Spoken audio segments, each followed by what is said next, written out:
There is an 11-minute episode in Season 3 of The Amazing World of Gumball, where a 12-year-old blue cat and his pet goldfish ask every single person in their town what the meaning of life is. They ask a cloud. They ask a banana.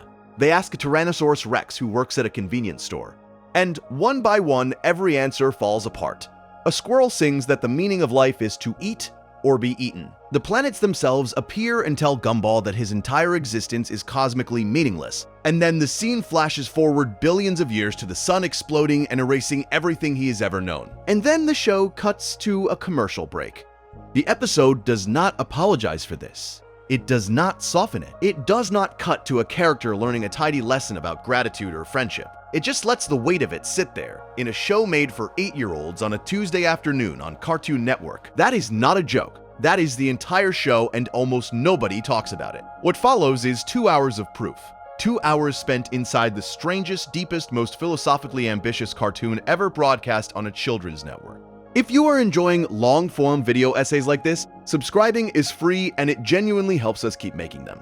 Now, back to the point. The Amazing World of Gumball premiered on Cartoon Network on May 3rd, 2011. It was created by Ben Bocquelet, a French-born animator who had spent years working in commercials and developing characters that never quite found a home. The show ran for 6 seasons and 240 episodes across 8 years. It won a BAFTA. It was nominated for multiple Annie Awards. It became one of the highest-rated animated shows on Cartoon Network in the 2010s. And then, on June 24th, 2019, it ended with an episode that literally tore its own world apart and dropped its most tragic character into an infinite void, while the credits played over his frozen, screaming face. Between those two dates, between the premiere and the void, the show built something that no other animated comedy has quite managed to build. Not a cinematic universe, not a mythology with 100 interconnected plot threads. Something stranger. Something that sits in the space between children's television and actual philosophy. It built a world that knows it is fake, populated it with characters who occasionally figure this out, and then asked a question that most adult dramas are too afraid to even approach. If nothing about your existence is real, does anything you feel still matter? Most people know Gumball as the loud, chaotic cartoon where the animation style changes every 5 seconds, and a piece of toast goes to school alongside a balloon, a cactus, and a cloud with anger issues. And that is true. It is absolutely that show. But underneath the absurdity, underneath the visual chaos and the rapid-fire jokes and the talking food, there is a philosophical architecture that is genuinely unsettling once you start to notice it. The show is not accidentally deep. It is deliberately, carefully, almost aggressively philosophical, and it has been hiding its depth inside the exact kind of show you would put on in the background while doing the dishes or falling asleep on the couch. This is not going to be a recap. You do not need to have memorized every episode to follow what comes next, though it certainly helps. What this is, instead, is an attempt to do what the show itself keeps doing across 240 episodes, which is to take something that looks simple and silly on the surface, and keep pulling at it until the surface falls away and you are left staring at something much larger and much stranger, and much more honest than you ever expected from a cartoon about. A blue cat. The place to start is not with a character, it is not with an episode. It is with the town itself. Because Elmore, the fictional city where every single moment of this show takes place, is not just a setting, it is an argument. And the argument it is making is one that philosophers have been wrestling with for centuries. Ben Bocquelet has said in multiple interviews that the original concept for The Amazing World of Gumball was darker than what ended up on screen. He wanted to make a show about rejected cartoon characters. Characters who had been designed for commercials and pilots and pitch meetings that never went anywhere. Attending a kind of remedial school for the unwanted. The tone was sadder. The premise was built on failure and exclusion. When he brought the pitch to Cartoon Network, they told him to lighten it up, make it a family sitcom, make it fun, make it something an 8-year-old would want to watch after school. And he did. He revised the concept, brightened the palette, made the family lovable instead of tragic. But the bones of that original idea, the idea that the characters of Elmore are on some fundamental level, rejects. Never fully went away. They just burrowed deeper into the show's DNA, into the walls and the streets, and the very fabric of the town. You see this in the way Elmore looks. This is the first philosophical argument the show makes, and it makes it without saying a word. Elmore is a town where every single resident exists in a different animation style. You have 2D characters, you have paper cutouts walking past clay figures. You have live-action photographs of chinchillas sitting in the same classroom as hand-drawn cartoons and computer-generated objects. There is a balloon who is sentient. There is a piece of toast who has feelings. There is a cloud who goes to school and has a social life and a complex inner world. And on the surface, this is just the show's visual gimmick, the aesthetic choice that makes it look different from every other cartoon on television. Critics praised it for this. Audiences loved it for this. But the longer the show runs, the more it becomes clear that this visual diversity is not just aesthetic. It is philosophical. It is, in fact, the show's first and most fundamental claim about the nature of existence. Think about what the visual design of Elmore actually means when you slow down and look at it. In most animated shows, every character exists in the same visual plane. They are all drawn the same way, shaded the same way, animated with the same tools and techniques. This creates an unconscious but powerful impression that they all belong to the same kind of reality. They are made of the same stuff. They share the same ontological status. In Gumball, that illusion is shattered from the very first frame. When Gumball Watterson, a 2D animated blue cat, stands next to Banana Joe, a computer-generated banana, or Alan, a sentient balloon rendered in a completely different art style, or Idaho, a potato who appears to be made out of clay, the show is making a visual argument about the nature of coexistence. These characters do not share a common reality. They do not share a common medium. They are literally made of different substances, rendered in different dimensions, animated by different processes. And yet there they are, sitting next to each other in the same classroom, trying to be friends, trying to fall in love, trying to pass math, trying to find some reason to keep showing up. The absurdity is not the punchline. The absurdity is the premise. And the premise is this: we are all made of different stuff. We are all operating in different versions of reality, and we have to figure out how to share a world anyway. That is not a joke about animation styles. That is a metaphor for the human condition, rendered in the most literal and visually creative way a children's show has ever managed. This is where the philosophy starts to build, not with a speech, not with a thesis statement, not with a character looking at the camera and delivering a monologue, but with the simple, undeniable visual fact that Elmore is a place where nothing quite fits together, where the rules of physics change depending on which character you are looking at, where a paper bear can be best friends with a 3D rendered banana and nobody questions it because questioning it would mean questioning everything. And the show builds on this foundation quietly, persistently, across 6 seasons and 8 years, adding layer after layer until you realize that the silly cartoon about the blue cat is actually one of the most sophisticated philosophical projects in the history of animated television. To understand what this means, you need to look at specific characters and what their visual design says about them. Take Carrie, the ghost. She's dead. She has been dead for as long as anyone can remember. She floats through walls. She cannot eat. She cannot touch things. She exists in Elmore alongside the living, attending the same school, having the same conversations, participating in the same social dynamics. But she is fundamentally separate from them. She is made of different stuff. She operates by different rules, and the show uses this visual and ontological difference to explore what it means to be present but disconnected. Carrie is there, always there, but she cannot fully participate in the world the way the living characters can. She watches, she observes, she comments, but she cannot taste the pizza, or feel the rain, or hug her friends. And the show treats this with a tenderness that transforms what could be a simple character gimmick into a meditation on isolation. Or consider Hector, the giant. Hector is so large that the show can barely contain him. He towers over the other characters. He destroys buildings by accident. His emotions, when he experiences them, cause natural disasters. The show uses Hector to ask a question about scale. What happens when a being is too large for its own world? What happens when your feelings are so big that they literally break things? Hector is not a metaphor for anger exactly. He is a metaphor for the experience of having emotions that are too large for the container you have been given. And the show treats this with a surprising amount of sympathy. Hector is not scary. He is overwhelmed. He is a person whose inner life is too vast for the world he inhabits. And the collateral damage he causes is not malice. It is overflow.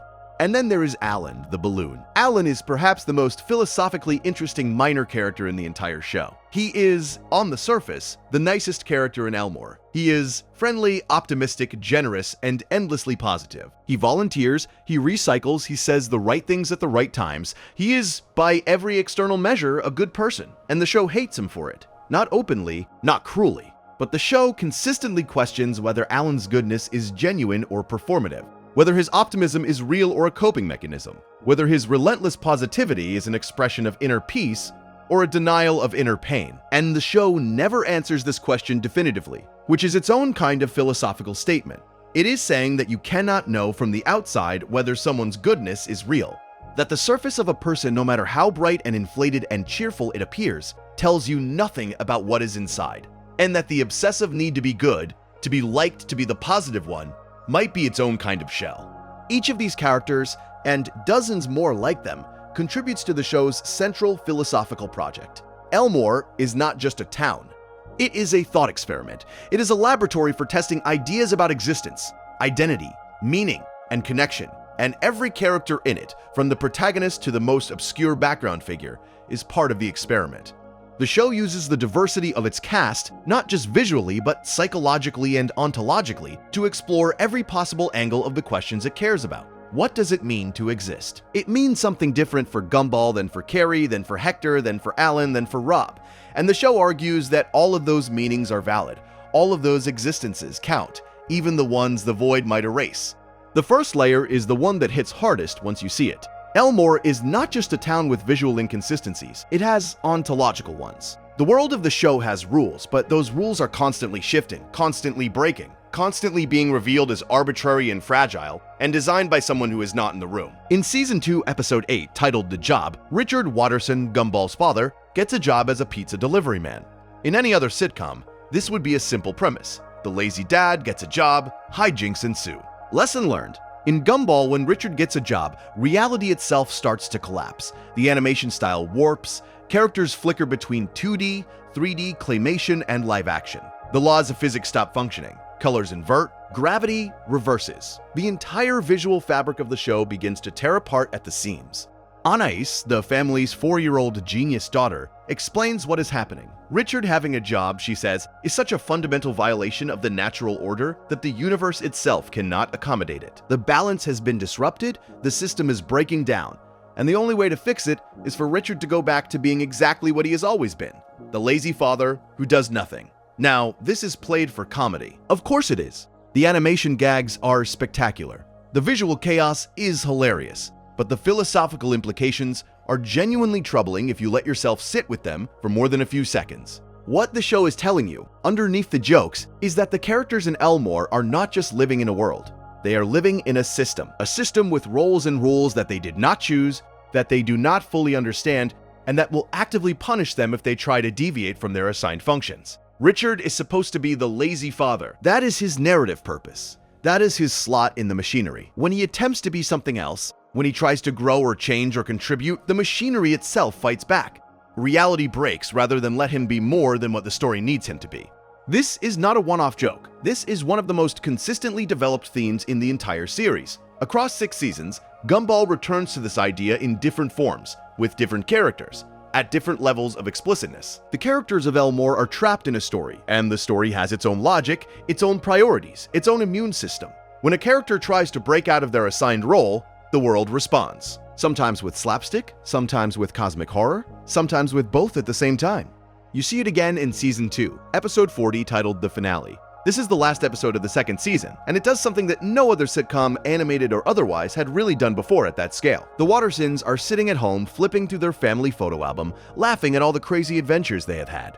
And then the doorbell rings, and standing outside is every single character they have ever wronged across 2 entire seasons of television, demanding justice. The consequences of everything they have done, every car they crashed, every building they destroyed, every person they humiliated, every law they broke, all of it comes due in a single episode.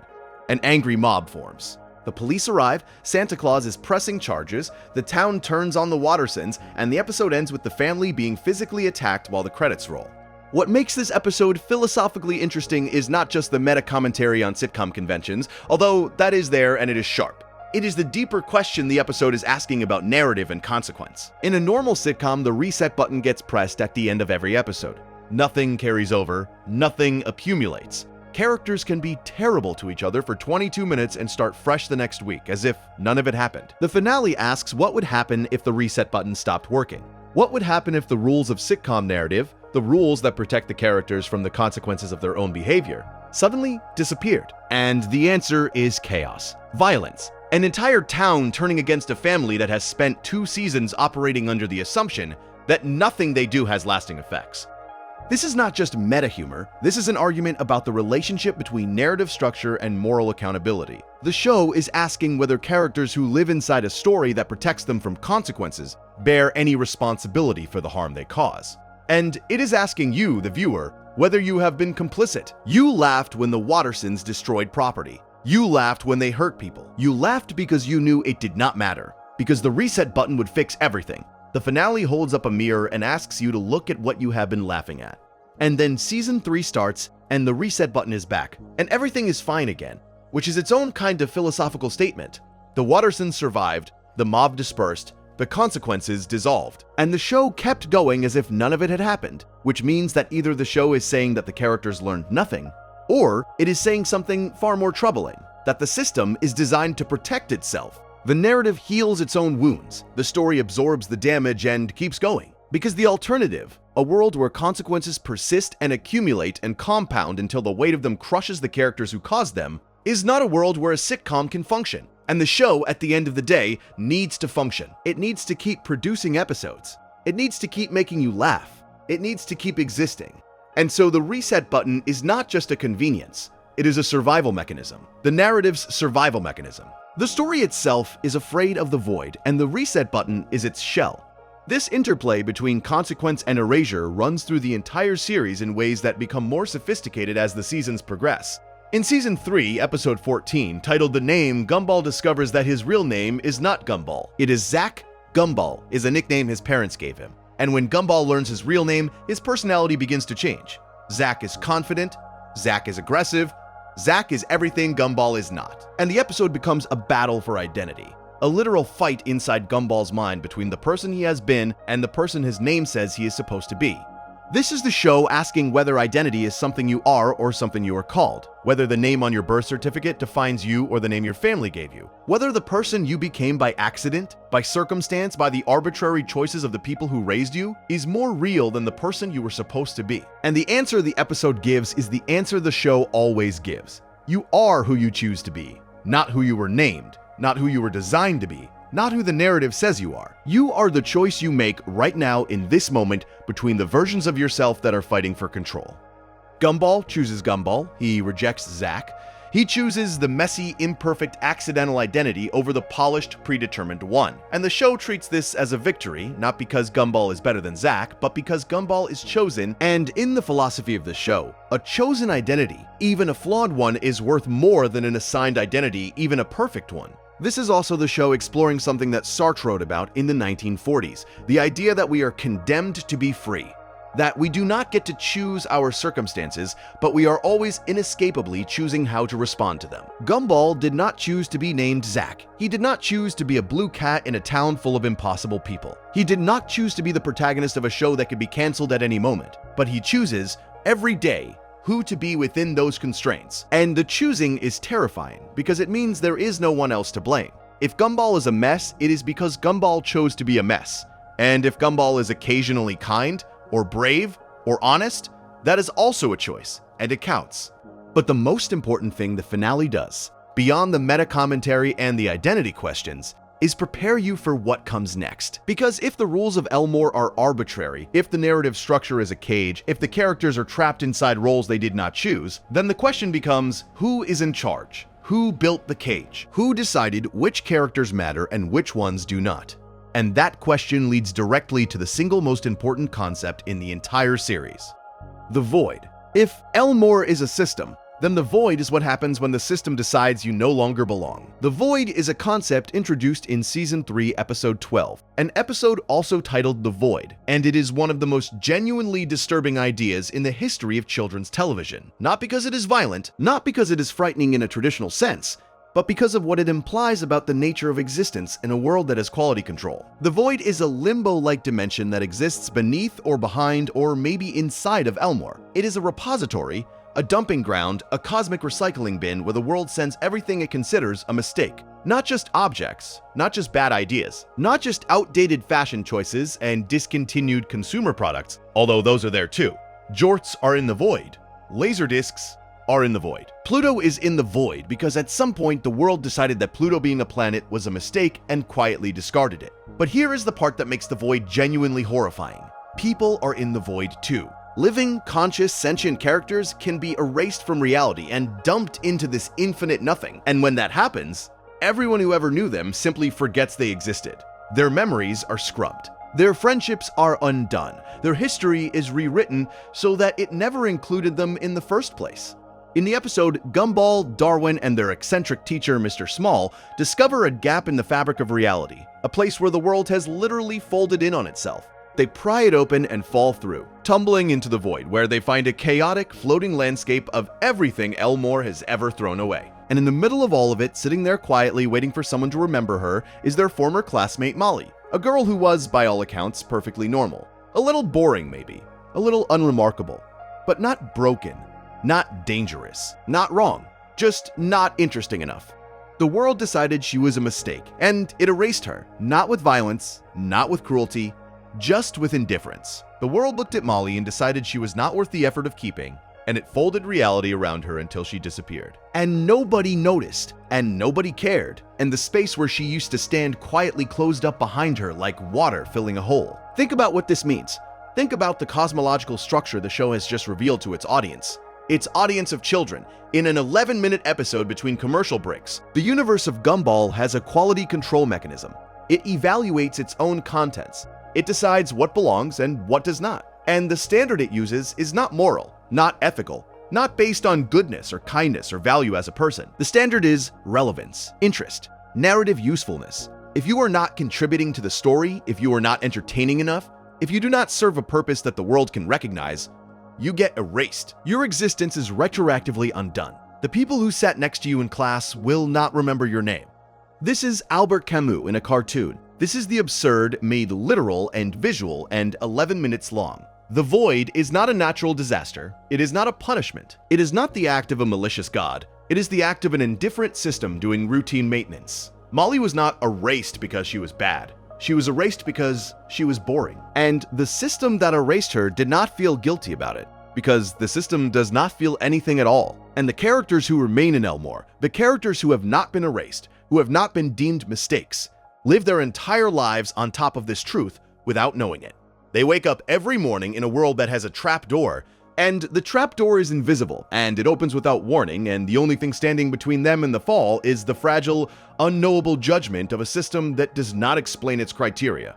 Think about the characters who live in the margins of Elmore, and what the void means for them. Think about Leslie, the flower, or Terry, the paper cutout who is a hypochondriac, or Ocho, the aggressive spider who is rendered in 8-bit pixel art. These characters exist in the show the way most of us exist in the world, on the periphery. They have screen time, they have personalities, they have relationships and fears and hopes and bad days, but they are not the protagonist. They are not the focus. And in a world where the system erases the irrelevant, every one of them is living on borrowed time. Every one of them is one creative decision away from the void. And the show never lets you forget this, even when it is not talking about the void explicitly. Every time a background character appears on screen, you are looking at someone who could disappear tomorrow. And the mere fact of their appearance, the mere fact that they are still here, still walking the halls, still sitting in class, is a small miracle of continued relevance. The show also uses the void to explore the idea of collective memory and how fragile it is. When Molly was erased, no one remembered her. Her friends forgot she existed. Her teachers forgot she existed. Her parents, if she had parents, forgot she existed. The void did not just remove Molly from reality, it removed her from history.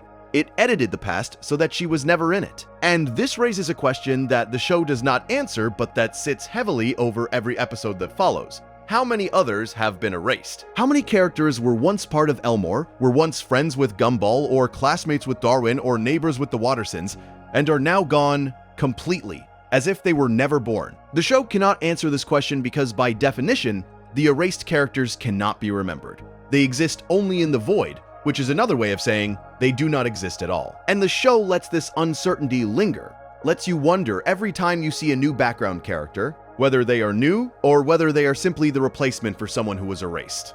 This is the show engaging with one of the most disturbing ideas in philosophy, the unknowable absence. The idea that there are things missing from your reality that you cannot even identify as missing, because the evidence of their existence has been removed along with the things themselves. You do not know what you have lost. You cannot even know what you have lost. And that ignorance, that enforced blankness where memory should be, is the void's true power. It does not just erase people. It erases the possibility of mourning them. They go to school and buy groceries and argue with their neighbors and fall in love and do homework. All of it on ground that could open beneath them at any moment and swallow them whole. They are one creative decision away from oblivion, and they do not know it. The only protection they have is relevance. As long as they keep being interesting, as long as they keep serving the story, the void will leave them alone. But the moment they stop mattering, the moment the narrative no longer needs them, the ground will fold and they will be gone and nobody will remember they were ever there. The show does not treat this as a shocking twist to be resolved by the end of the episode. It does not have a character defeat the void or shut it down or negotiate with it. Instead, it does something much more philosophically honest. At the end of the episode, after Gumball and Darwin rescue Molly and escape back to reality, the void reaches up and takes their tinfoil hats, the devices that were protecting their memories, and their memories of the void disappear. They forget what they saw. They forget that Molly was ever missing. They go back to their lives, standing on the same hollow ground, and they do not feel a thing. This is not a happy ending or a sad ending. It is a Camus ending. It is the show telling you that awareness of the absurd is temporary, that you cannot hold on to the truth about your own existence for very long before the world takes it away from you, and that maybe, that is a mercy. Because the one character who does hold on to that awareness, the one character who remembers the void and understands what it means, becomes the most tragic figure in the entire series. His name is Rob. Rob is, for the first 2 seasons of Gumball, nobody. And that is not a metaphor or an exaggeration or a figure of speech. He is literally nobody. He is a background character, he stands in crowd scenes at school, he fills up the hallways. He is the visual equivalent of wallpaper, a body placed in a shot to make the school look populated. He has no lines, he has no personality, he has no relationships with any of the main characters. He has no episodes focused on him. He exists the way furniture exists, as part of the environment that the actual characters move through without noticing.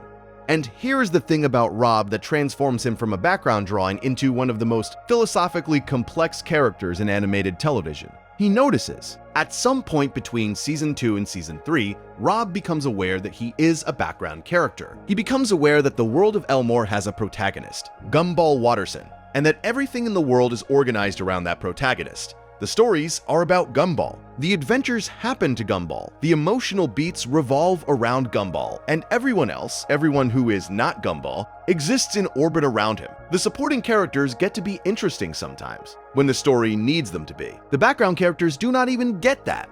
They just stand there filling the frame, waiting for a narrative function that never comes. Rob does not accept this. He cannot accept this, because once you see the structure, once you understand that you are furniture in someone else's story, you cannot unsee it. The knowledge does not go away. It sits there in your chest, hot and furious, and the only question left is what you do with it. What Rob does first is try to leave. During the events of the Void, when Gumball and Darwin pry open the gap in reality and fall through, Rob is already there. He has already been erased. The system decided he was not relevant enough to keep, and it dropped him into the Void with the jorts and the mullets and the other discarded mistakes. But when Gumball and Darwin come tumbling in, Rob sees his chance. He calls out to them. He asks for help. He reaches out his hand. And they do not hear him. They are too busy, too distracted by their own adventure, their own storyline, their own protagonist-shaped lives. They rescue Molly because Molly is the character the episode is about, and they leave Rob behind without even realizing he was there. Rob claws his way out of the void on his own. He drags himself back into reality without anyone's help. But the process damages him. His body is broken. His design is corrupted. He looks like a glitched rendering, a character whose file was interrupted mid-download. Half his face is missing. His voice is distorted. He is visually and literally a damaged person walking around in a world that functions perfectly for everyone else. In Season 3, Episode 36, titled The Nobody, the Wattersons discover that someone has been living in their house without their knowledge. Someone has been eating their food, using their bathrooms, sleeping in their spaces. They search the house and find Rob hiding in the margins of their home the way he has been hiding in the margins of the show. And Rob delivers a speech that is, I think, one of the most important pieces of dialogue in the entire series. He tells Gumball that Gumball left him in the void, that Gumball did not notice him, did not remember him, did not care enough to look back, and that the experience left him broken, a nobody. But now, Rob says, now Gumball has given him something, not friendship, not rescue, a role, a part to play, a function in the narrative. Gumball has given Rob the role of villain. This is Nietzsche in a children's cartoon. This is the will to power, expressed through a one-eyed cyclops with a corrupted body standing in the basement of the protagonist's house and choosing to become the antagonist because being the antagonist is at least being something. Rob is not evil in the way cartoon villains are usually evil. He does not want money or world domination or revenge in the simple, satisfying sense. What he wants is to matter. He wants to exist as more than scenery. And the only way the narrative of Gumball will let him exist as more than scenery is if he becomes the villain. Think about what this means philosophically. The show is telling you that identity in a narrative world is not something you discover. It is something you are assigned. And if the narrative does not assign you an identity, the only options left are invisibility or opposition. Rob cannot be Gumball's friend because the narrative has not written that role for him. He cannot be a hero because the hero slot is taken. He cannot be a supporting character because the supporting slots are filled. The only role left, the only space in the story where a discarded background character can stand and be seen, is the villain slot. And so Rob steps into it, not because he wants to be evil, but because he wants to be real. In Season 4, Episode 40, titled The Disaster, Rob takes this logic to its most extreme conclusion. He acquires a universal remote control, a device that can manipulate reality the way a viewer manipulates a television. He can pause scenes, he can rewind time, he can fast forward through boring parts, he can change the channel entirely. And with this power, he systematically dismantles Gumball's life. He erases Gumball's relationships, he separates Gumball from his family, he takes apart the emotional infrastructure of the protagonist's world, piece by piece, methodically, almost surgically. And the reason he does this is not hatred, it is understanding. Rob understands something that no other character in the show has been allowed to understand. He understands that Gumball is the protagonist, that everything in the world is built around Gumball, that the narrative has favorites, and everyone who is not a favorite is expendable. And as long as the narrative operates this way, as long as the story serves the protagonist and discards everyone else, the world will keep producing Robs. It will keep erasing people. It will keep filling the void with whoever is not interesting enough to justify their own existence. Rob's rage is not irrational. It is the most rational response in the entire show. He has seen the truth, and the truth is that his world is a rigged game, and the only way to protest is to break the game board. And the way he breaks it is itself philosophically significant. The universal remote is not a weapon in the traditional sense. It is a storytelling device. It lets Rob do what writers do, what showrunners do, what the invisible hand that controls Elmore does every single day. Pause, rewind, fast forward, delete, cut. He is not fighting Gumball with fists or lasers or cartoon violence. He is fighting Gumball with narrative. He is using the tools of the very system that oppressed him to dismantle the protagonist's carefully constructed life. In the rerun, the continuation of the disaster that opened Season 5, the show pushes this even further. Gumball has been thrown back to the beginning of the episode by Rob's remote. He remembers everything that happened. He knows what Rob is going to do, and he tries to stop it. He tries to rewrite the narrative before Rob can to outmaneuver the villain by using the same temporal mechanics. And the result is not a clean victory. It is a mess. Gumball's attempts to fix things make other things worse. He saves one person and loses another. He repairs one relationship and damages a different one. The remote gives power over the story, but it does not give wisdom. It does not tell you which edits to make. It just gives you the ability to change things and leaves you to deal with the consequences of every change. This is a remarkably sophisticated commentary on the nature of authorship. The show is asking, who has the right to control a narrative? The showrunner? The protagonist? The background character who has been hurt by the narrative? And the answer it gives is that nobody controls a narrative cleanly.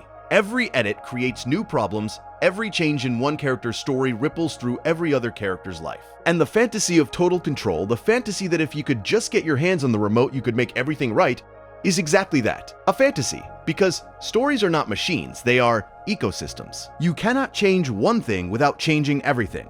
The rerun ends with Rob being saved by Gumball, almost accidentally, and losing his memory of the events. But the dynamic between them shifts after this. In Season 5, Episode 25, titled The X, Rob decides to stop being Gumball's nemesis. He starts stalking Banana Joe instead, and Gumball, bizarrely, is upset. He's jealous, he misses having a nemesis. He misses the narrative structure that Rob provided, the conflict that gave his life stakes and meaning, and dramatic tension. Without a villain, Gumball is just a kid going to school. Without an antagonist, His story is just a series of things that happen, and the show lets you sit with the absurdity of a protagonist who is upset that his villain has moved on, because the show understands that conflict is narrative oxygen. Without it, even the hero's story suffocates. But here's the part of the show that elevates it from clever meta-commentary to genuine philosophical depth. The show never tells you Rob is wrong. It never provides a counter-argument.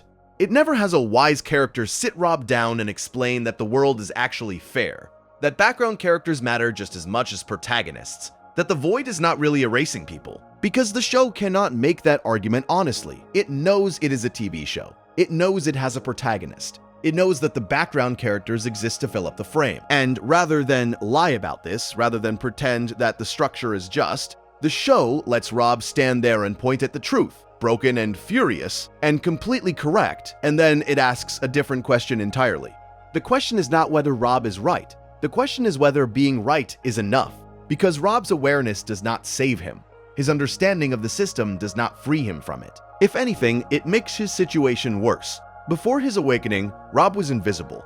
Invisible is not great, but it is peaceful. He existed in the background, unnoticed, unremembered, but also untroubled. He did not suffer because he did not know there was anything to suffer about. After his awakening, after he sees the void and understands the structure of his reality, he is in agony. He is alone. He is angry. He is desperate. He has traded the comfort of ignorance for the prison of knowledge, and the knowledge has not given him any power. It has only given him pain. And the show dramatizes this pain with a specificity that is almost cruel. In every episode where Rob appears after his awakening, the show reminds you of his damage. His body glitches, his face distorts, his voice crackles like a corrupted audio file. These are not just visual gags. They are the physical manifestation of what happens to a person who has been through the void and come out the other side. Rob is not just emotionally damaged, he is ontologically damaged. The fabric of his being was torn when he escaped the void, and it never healed properly, and the show never lets you forget it. Every time Rob walks on screen, you are looking at the cost of awareness. You are looking at what it does to a person to know too much. And the show does something even more devastating with Rob's isolation. After the nobody, after Rob declares himself Gumball's villain, he commits to the role with a sincerity that borders on obsession. He studies villainy, he practices evil monologues, he builds traps and devices and schemes with the desperate energy of someone who knows that this role, this one narrow slot in the narrative, is the only thing standing between him and the void. If he stops being the villain, he stops being anything. And so he performs villainy the way a drowning person performs swimming. Not because he enjoys it, but because the alternative is sinking. But the performance never quite works. Rob is not a natural villain. He is too sad for it, too self-aware, too conscious of the absurdity of what he is doing. He wants to be menacing, but he keeps pausing in the middle of his evil plans to have existential crises. He wants to be powerful, but his body keeps glitching at the worst possible moments. He wants to be taken seriously, but the universe he lives in is a comedy, and comedy does not allow its villains to be purely tragic. It keeps undercutting him. It keeps turning his pain into punchlines. And Rob knows this is happening. He knows the show is using his suffering for laughs, and he cannot do anything about it because he is inside the show and the show is bigger than he is. This is the cruelest irony of Rob's existence. He achieved awareness, he broke through the fourth wall, he saw the truth about his world. And the truth is that he is a character in a comedy, and comedies require that suffering be funny. His entire life, his entire arc, his entire philosophical awakening is, from the perspective of the audience, a joke, a very good joke, a joke with layers and pathos and genuine emotional depth, but a joke nonetheless. And Rob, standing inside that joke, knowing he is a joke, feeling every punchline land on his already broken body, is the show's most powerful argument against the idea that awareness is liberation. Sometimes awareness is just knowing exactly how and why you are being laughed at. And there is a scene late in the series that crystallizes everything about Rob's tragedy into a single moment. Rob is alone. He has failed again. His latest scheme has collapsed. And he is standing in the street, glitching, his body flickering between states, looking at Elmore going about its business around him. The town is alive. The characters are happy. Gumball is with his family. Darwin is laughing. The sun is shining. And Rob is standing in the middle of all of it, invisible, watching happiness happen to other people. This is the loneliest image in the show, not because Rob is alone in a physical sense. He is surrounded by people, but because he is alone in an existential sense. He sees the world differently from everyone around him. He knows things they do not know. He has been to places they have not been, and that knowledge, that experience, has made it impossible for him to participate in the simple, unreflective joy that the other characters take for granted. He cannot enjoy the sunshine because he knows the sun is a light source for a TV show that is going to end. He cannot enjoy the town because he knows the town is made of narrative, and narrative is fragile, and the void is always hungry. Rob is the show's most honest self-portrait. He is what the show would look like if it stopped being funny, if it dropped the comedy and the slapstick and the musical numbers and just sat with the truth of its own premise. If it acknowledged, without the softening effect of humor, that its characters are trapped inside a story they did not write and cannot escape, and that the story will end, and when it ends, they will end with it. Rob is the show without the laughing track, and the show, in a move of extraordinary self-awareness, makes him the villain not because he is wrong, but because his honesty is unbearable. Because a show that told the truth all the time without the mercy of comedy would not be a show anyone could watch. It would be a documentary about existential horror narrated by a glitching cyclops, and it would be unwatchable. And so the show turns Rob into the antagonist, not to punish him, but to contain him, to put his truth in a box labeled villain, so that the rest of the show can keep being a comedy. This is the most meta thing the show ever does. It is not just a show that knows it is a show. It is a show that knows why it is a show. It understands that its own existence, its own format, its own genre, is a defense mechanism against the truths it keeps almost revealing. The comedy is the shell. The slapstick is the shell. The talking food and the impossible physics and the bright colors and the silly voices are all part of the shell. And underneath the shell, if you crack it the way Gumball cracked pennies, is something vast and formless and terrifying and real. Penny Fitzgerald is the character who makes this argument most literally. For the first 2 seasons, Penny exists inside a shell, an actual physical shell. She is a peanut with antlers, and you never see what is underneath, and neither does she. The show treats this as perfectly normal for 39 episodes. Nobody at Elmore comments on it. Nobody asks what she looks like underneath. The shell is just who she is. And then, in Season 3, Episode 18, an episode called The Shell, Gumball tells Penny she is beautiful. Not the shell, her. And the shell cracks. What emerges is not what anyone expected. Penny is a shapeshifter. She has no fixed form. She cycles through a fairy, a dragon, a Medusa-like creature with snakes for hair, a massive horned beast. She is terrified. Everyone around her is terrified. Her father is furious. The entire town panics. And Gumball, standing in the middle of all of it, says, it does not matter. He says she is still Penny, no matter what shape she takes, and that the shape was never the point. This is not a subtle metaphor. The show is not trying to be subtle. It is making a direct, almost aggressive philosophical claim about identity.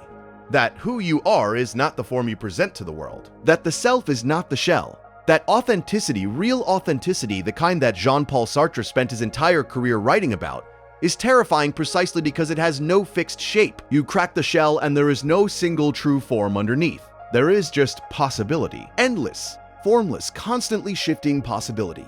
And that is either the most liberating thing in the world or the most frightening, depending entirely on whether anyone is standing next to you when the shell breaks. Penny's father, Patrick Fitzgerald, wants the shell back on. He wants the fixed form. He wants the version of his daughter that is predictable and manageable and fits inside a shape he recognizes. And the show frames this not as villainy, but as fear. Patrick is afraid because he does not know how to love something that keeps changing. He has been loving the shell, not the person inside it, and now that the person is visible, he does not know what to do. Gumball does. And that is the point. The show argues, through an 11-minute cartoon about a blue cat and a shape-shifting peanut, that love is not the act of understanding someone completely. It is the act of staying when you do not understand them at all. It is choosing presence over comprehension. It is watching someone become a dragon and a fairy and a monster, and saying I am still here, and meaning it. After the shell, Penny remains a shapeshifter for the rest of the series. She never goes back in the shell. She never settles on a single form. And the show never treats this as a problem that needs to be solved. It treats it as a liberation that needs to be protected. Every time Penny's form shifts, it is a reminder that identity is not a destination. It is a process. And the process does not end. And the show spends 6 seasons dancing around that crack, peering through it, backing away from it, and then, in the final episode, breaking the shell entirely and showing you what is inside. The void. Just the void. All the way down. Compare this with Gumball. Gumball also encounters the truth, multiple times across multiple episodes. In Season 4, Episode 23, titled The Signal, a satellite malfunction causes the reality of Elmore to glitch. Scenes jump out of order. Dialogue is scrambled. Characters say things they did not mean to say, as if the broadcast of their lives is experiencing interference. And Gumball begins to suspect that he is in a TV show. He begins to put the pieces together. He begins to approach the same awareness that has consumed Rob. But the moment Gumball gets close to fully realizing the truth, the episode cuts away. The scene jumps. The narrative intervenes. The glitch interrupts Gumball at the exact moment of comprehension and scrambles the signal so that the insight cannot crystallize. The show itself will not let its protagonist know what Rob knows. And the philosophical question hanging over the entire episode is whether this is a cruelty or a kindness.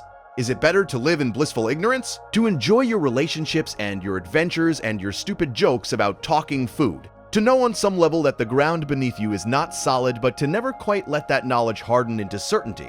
Or is it better to see clearly, the way Rob sees, to understand the full architecture of your prison, and to know that your entire existence is a performance for an audience you will never meet? The show refuses to answer, and that refusal is itself a philosophical position. It is the show telling its audience of children and adults and people drifting off to sleep with the TV on, that some questions do not have answers. That the act of living, even a fictional life, even a life inside a cartoon, is the act of choosing how much truth you can carry without it crushing you. Gumball chooses, without knowing he is choosing, to carry less. Rob chooses, or is forced, to carry more, and neither of them is happier for it. And the show grounds this comparison in concrete specific moments across multiple seasons that make the difference between Gumball's ignorance and Rob's awareness feel real and lived in. Consider Season 6, Episode 21, titled The Spin-Offs. In this episode, Rob literally tries to erase Gumball from the show by pitching alternative versions of the series that do not include the Wattersons. He holds a character called the Internet hostage and forces him to play a tape of what the show could be without its protagonist. Reality shows, action shows, crime dramas, all set in Elmore, all featuring the supporting cast, all carefully designed to prove that Gumball is not necessary, that the show could survive without him, that the world does not need a protagonist. And the shows within the show are terrible. They are cliched and derivative and unwatchable. Not because the supporting characters are bad, but because the formats Rob has chosen are wrong. He is trying to replace one narrative structure with another, trying to swap out the sitcom for the procedural, the family show for the action drama, without understanding that the characters of Elmore are not interchangeable parts that can be slotted into any genre. They were made for this story. Their shapes, their relationships, their animation styles, all of it was designed to function within the specific world that the show has built. Take them out of that world, put them in a different format, and they stop working. Not because they lack talent, because they lack context. This is the show making an argument about the relationship between character and narrative. You cannot separate a person from their story. You cannot take someone who was built for one kind of existence and drop them into another and expect them to function. Identity is not portable. It is contextual. You are who you are because of the world you are in. And if the world changes, you change too, and not always into something better. This dynamic between Gumball and Rob, between the protagonist who does not know and the antagonist who knows too much, is the emotional and philosophical spine of the entire series from Season 3 onward. Every major lore episode, every mythology beat, every moment where the show pulls back the curtain and shows you the machinery is built on this tension, and the show resolves it in the final episode in the most heartbreaking way possible. But before we get there, we need to talk about the thing that makes all of this bearable. The thing that keeps the show from collapsing under the weight of its own nihilism. The thing that every character in Elmore, from the protagonist to the background extras, is reaching for, whether they know it or not. Family, but not the version of family that you are used to seeing in cartoons. The Wattersons are a mess. There is no other way to say it. They are loud, destructive, financially catastrophic, socially disastrous, and frequently terrible to each other and to everyone around them. Nicole Watterson, the mother, is a martial arts prodigy who works herself to the bone at a job she hates, holds the entire family together through sheer force of will, and occasionally explodes into fits of superhuman rage that destroy city blocks. Nicole is the gravitational center of the Watterson household. Everything orbits her. Without Nicole, the house does not function. Without Nicole, the bills do not get paid. Without Nicole, the children would probably not survive a full week. She is the only adult in a house full of children, including her husband. And the weight of that responsibility has shaped her into something extraordinary and something terrifying. She can move at superhuman speeds. She can punch through walls. She can sense danger from rooms away. These are not exaggerations for comedy, although the show plays them for laughs. They are the physical manifestations of a woman who has internalized the idea that she has to be ready for everything because nobody else will be. Nicole's backstory, scattered across multiple episodes, paints a picture of a woman who was raised by parents obsessed with perfection. Her father, Daniel, had a temper. Her mother, Mary, was a perfectionist. Nicole's entire childhood was shaped by the pressure to achieve, to excel, to be the best at everything. And the cost of that pressure was a person who cannot stop working, cannot stop controlling, cannot stop fighting even when there is nothing left to fight. In Season 5, Episode 19, titled The Fury, we learn that Nicole trained in martial arts as a child alongside a girl named Yuki Yoshida, under Yuki's father. They were prodigies and best friends until a tournament forced them to fight each other. Nicole won. Yuki left the country in shame, and Nicole quit martial arts entirely because she married Richard not because he was impressive, but because he was the opposite of everything her parents wanted for her. He was lazy and simple and kind, and he made her laugh. That is it. That is the entire basis of the Watterson family. A woman who was crushed by expectations chose a man who had none. The show does something deeply compassionate with Nicole's anger, her explosions of rage that destroyed buildings and shatter streets. It never frames them as funny without also framing them as earned. You laugh at Nicole throwing a car, but you also understand why she is throwing a car. She is exhausted, she is carrying a family on her back, she is dealing with a husband who genuinely does not understand how credit cards work, and 3 children who manage to create a new crisis every 11 minutes, and a world that could collapse at any moment. And she has been doing this for years without a break, or a thank you, or a single quiet afternoon. Her anger is not a character flaw. It is a survival mechanism, and the show knows it, and respects it, and lets Nicole be furious without ever suggesting she should be calmer or gentler or more patient. Because patience in Nicole's world is a luxury she cannot afford. Richard is the inverse of Nicole in every possible way. He is the laziest person in Elmore. He sleeps most of the day, he eats, he has the emotional intelligence of a child and the common sense of a particularly dim goldfish. In The Authority, it is revealed that his mother, Granny Jojo, sheltered him so completely that he never developed the ability to function as an adult. In The Man, it is revealed that his father abandoned him as a child, claiming he was going out to buy milk and never coming back. Richard still believes his father is coming back. He believed it for decades. He believed it well into his adult life, out of a denial so complete and so heartbreaking that the show treats it as both a running gag and a genuine tragedy, sometimes in the same sentence. And in The Treasure, it is revealed that the reason the Wattersons have no money, the reason they live in a house that is falling apart, the reason they cannot afford to fix anything or replace anything or do anything is that Richard spent all of their savings on a star. He bought Nicole a star, an actual star in the sky. It sounded romantic. It sounded like the kind of grand gesture a lazy man makes when he wants to prove he is paying attention. And then the star died. A dead star. That is what Richard's love literally purchased. A beautiful, extravagant, absolutely worthless dead star. And yet the show treats Richard with a strange, quiet tenderness that it does not extend to many other characters. Yes, he is incompetent. Yes, he is a terrible provider. But Richard is also, in a way that the show reveals slowly across 6 seasons, the emotional core of the family. He is the one who makes people laugh. He is the one who turns disasters into adventures. He is the one who, when everything is falling apart, says something so stupid and so sincere that it accidentally cuts through the anxiety and reminds everyone that they are together, and that being together is the only thing that has ever really mattered. There is a philosophical argument to be made that Richard Watterson is the show's most radical character, not because of what he does, but because of what he refuses to do. He refuses to perform competence. He refuses to pretend that he understands the world. He refuses to adopt the masks that society offers. He is exactly who he is, all the time, without apology. And while this makes him a terrible adult, it also makes him the most honest person in a town full of performers. Everyone else in Elmore is trying to be something. Richard is just being. And there is something almost zen about that, something almost enlightened, hidden underneath the layers of incompetence and the couch cushion crumbs. Gumball is their eldest son, and he is, in many ways, the worst qualities of both parents combined. He has Nicole's intensity without her discipline. He has Richard's lack of intelligence without his innocence. He is loud, impulsive, selfish, dishonest, manipulative, and capable of destroying entire neighborhoods through sheer incompetence. He is also, underneath all of it, a kid who loves his family and his friends with a sincerity that he would rather die than admit to, because admitting to sincerity would mean admitting to vulnerability, and vulnerability is the one thing Gumball cannot handle. But the show also understands that Gumball's flaws are not random. They are the survival strategies of a kid who is terrified of being vulnerable. Gumball lies because the truth is scary. He manipulates because asking directly might mean hearing no. He performs confidence because confidence is easier than admitting that he does not know what he is doing. And underneath all the bluster and the ego and the compulsive need to be the center of attention, there is a 12-year-old kid who is desperately afraid of being forgotten, of becoming another Rob, of fading into the background of his own life.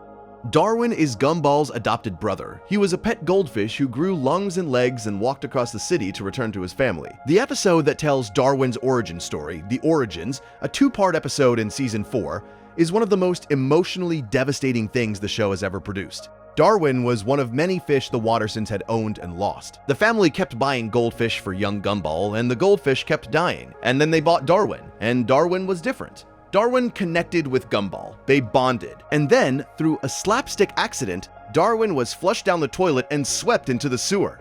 What follows is a sequence that plays like a survival epic compressed into 11 minutes. Darwin, a tiny goldfish, navigates the sewers, the rivers, the open sea. He is attacked by predators. He nearly drowns, which is a strange thing to happen to a fish, but makes perfect sense in the logic of the show. And at the lowest point, when he is about to give up, he remembers Gumball's voice. He remembers the one person who loved him. And driven by nothing but that memory, that love, that single emotional connection to another living being, Darwin evolves. He grows lungs. He grows legs. He sprouts from the water like a miracle and physically walks back to the Wattersons' front door.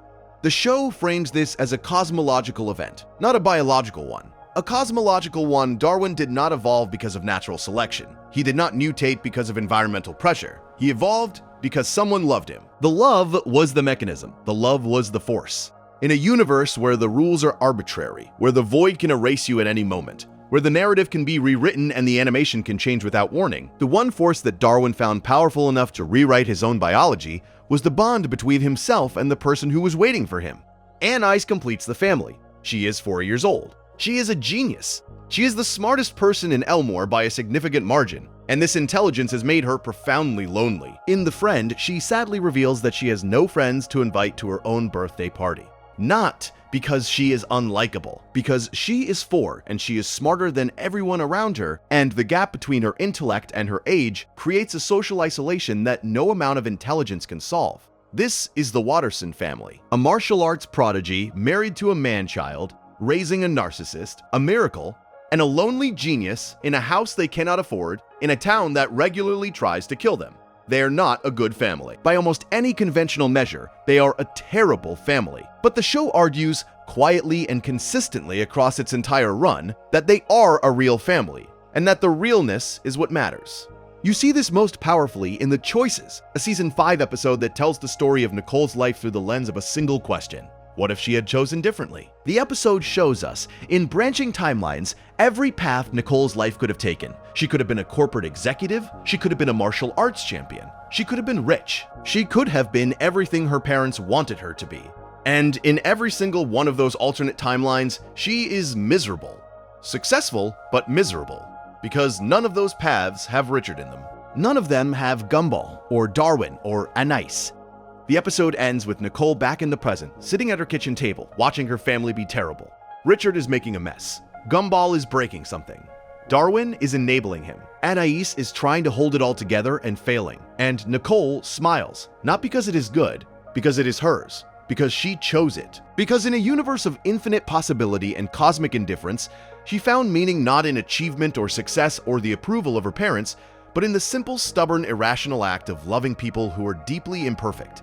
And then, in The Money, the show takes this idea and pushes it to its logical extreme. The Wattersons run out of money, actually broke, and as their financial situation deteriorates, the animation itself begins to degrade. The colors drain out of the frame, the backgrounds disappear, the character designs simplify. The show is not just telling you that the Wattersons are poor, it is showing you that without the Wattersons, the show itself does not exist. Their family is not just the emotional center of the narrative. It is the structural center of reality. This is the philosophical core of the entire series. Meaning is not something you find. It is not something the universe gives you. Meaning is something you build clumsily, imperfectly, desperately with the people who happen to be standing next to you when the ground starts to shake. And the show extends this argument beyond the Wattersons. Larry, the overworked convenience store clerk who holds down every single job in the city, is not just a running gag. He is a character whose entire existence is defined by the attempt to keep the world functioning. When Larry quits, civilization collapses within minutes. The show is telling you that the background characters matter more than anyone realizes, that the people who keep the lights on and the shelves stocked are the ones holding reality together, and nobody notices until they stop. Alan, the balloon, is another case study. Alan is relentlessly positive. He is kind, generous, empathetic, and beloved by everyone. And the show, rather than celebrating this, interrogates it with a ruthlessness that borders on cruelty. In The Saint, Gumball tries to break Alan's kindness. He pushes and pushes and pushes, escalating from mild annoyance to genuine psychological warfare. And Alan absorbs all of it. He forgives everything. He turns the other cheek so many times that his cheek should have run out. And then, in a single moment near the end of the episode, something cracks. Alan reveals that his kindness is not effortless. It is a choice he makes every single day, against his own nature, because the alternative is too dark to contemplate. He is not naturally good. He is deliberately good, and the effort is exhausting. This is one of the most sophisticated depictions of virtue in any animated show, children's or otherwise. The show is rejecting the idea that good people are simply born good. It is arguing that goodness is labor, that kindness is a discipline, like martial arts or music, something you practice every day, knowing you will never perfect it, and that the people who seem the most effortlessly kind are often the ones fighting the hardest internal battles. Carrie, the ghost, adds another layer. She is literally dead. She has been dead for an unspecified but possibly very long time. She cannot eat, cannot feel physical sensation, cannot fully participate in the living world, and yet she chooses to stay. She hangs around Elmore, goes to school, makes friends, falls in love with Darwin. The show never explains why a ghost would choose to remain in a world she can no longer fully experience. But the implication is clear. Carrie stays because even a diminished connection to life is better than the alternative. Even a half-life, a ghost life, a life lived at one remove from physical reality is worth living if there are people in it who see you.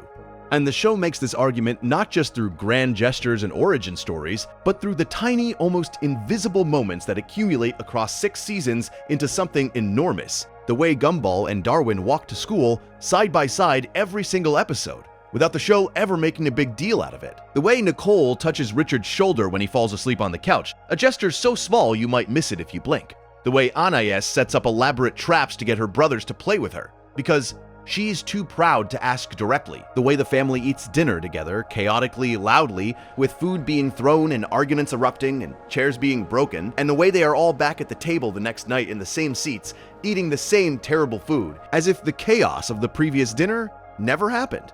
Because it did happen, and they will keep showing up anyway. This is what the show means when it talks about meaning. Not the grand philosophical kind, not the kind that the planets explain to Gumball while the sun explodes. The small kind, the kind that lives in the gap between what a family should be and what a family actually is. The kind that accumulates not through dramatic revelations, but through repetition, through showing up, through sitting at a table you have sat at 1,000 times before, and eating food that is not very good, and listening to an argument you have heard before, and choosing, again, not to leave. There is a moment in Season 3 that encapsulates this perfectly. The Wattersons are broke as usual, and they cannot afford to go on vacation. So they pretend. They set up the garden hose in the backyard and pretend it is a beach. They put on sunglasses and sit in lawn chairs and pretend the sun is warm and the sand is soft and the ocean is real. And for a few minutes, it works. For a few minutes, they are happy. Not because the pretend vacation is convincing. It is not. It is pathetic and sad and transparently false. But because they are pretending together, because the shared fiction, the mutual agreement to act as if things are better than they are, is its own kind of truth. It is the family saying to each other, without words, we know this is not real. We know we are broke and our house is falling apart and the world is absurd and nothing makes sense. But we are here, together. And we are going to act as if that matters. Because acting as if something matters is the first step toward making it matter. This is the show's deepest insight about the nature of meaning. Meaning is not discovered, it is performed.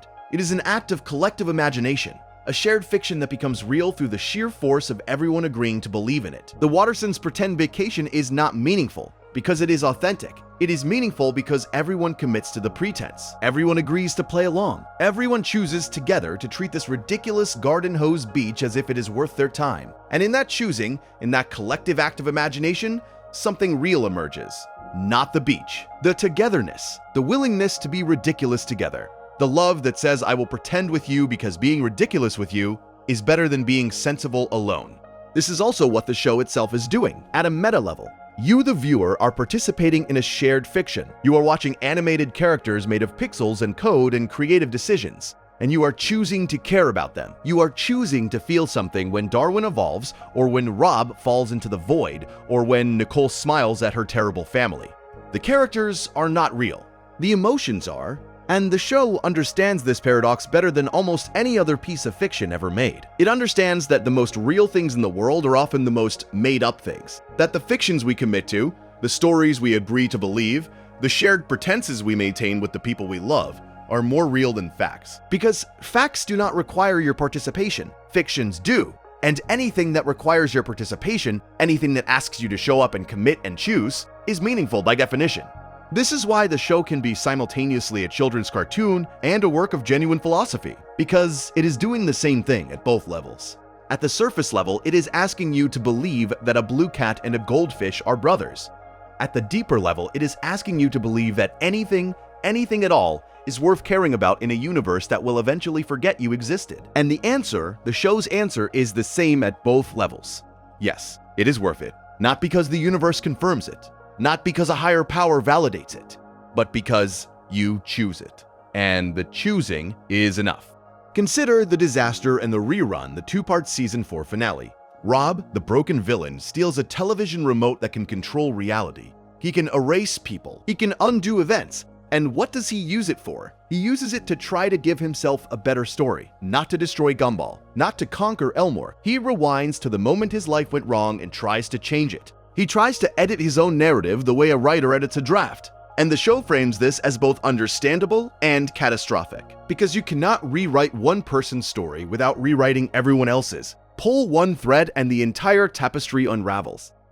The resolution of these episodes is not that Rob is defeated. It is that he is forced to understand something that Gumball already understands intuitively. You do not get to choose your story. You do not get to rewind to the moment it went wrong and pick a different path. You get the version of your life that happened, with all of its accidents and unfairness and broken pieces, and the only meaningful choice available to you is what you do with it going forward. Rob cannot accept this. Gumball can, and the difference between them, the show argues, is not intelligence or power or even goodness. It is the willingness to be present in a story you did not choose.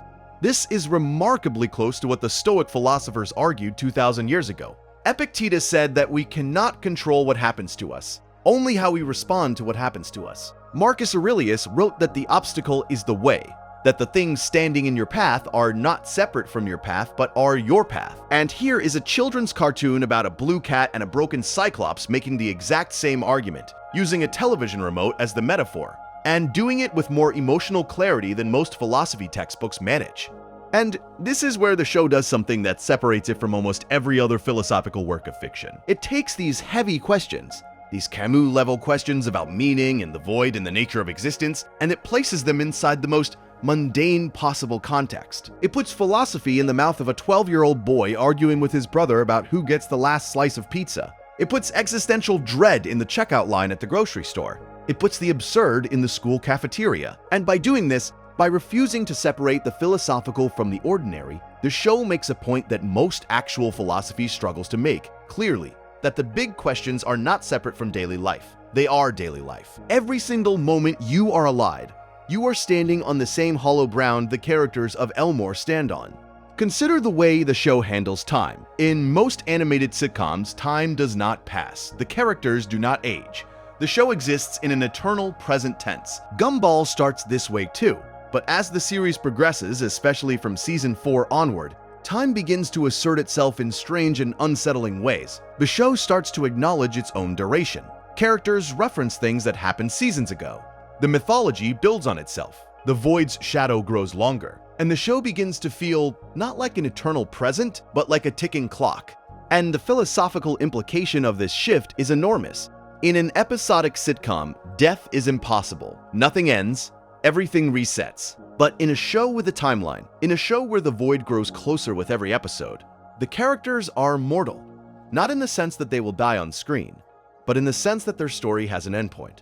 The show is being canceled. The narrative is going to stop. And when it stops, the characters do not just pause, they cease. This is the meta-awareness that makes Gumball different from every other show that is played with fourth wall breaking and self-referential humor. When Deadpool looks at the camera and winks, it is a joke. When Gumball looks at the camera, it is not a joke. It is a cry for help.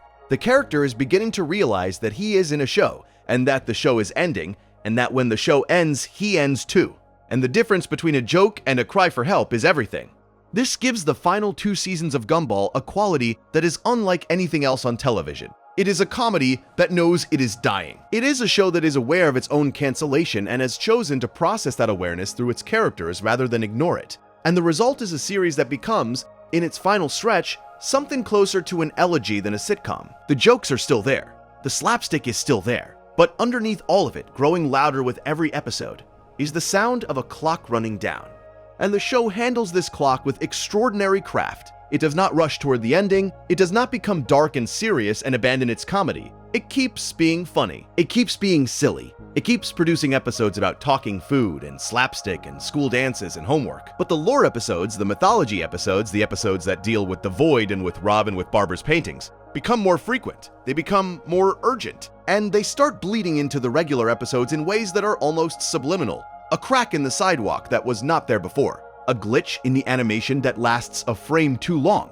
A background character who appears in one scene and is gone in the next. With no explanation, the show is building dread the way the best horror films build dread. Not through jump scares, but through accumulation.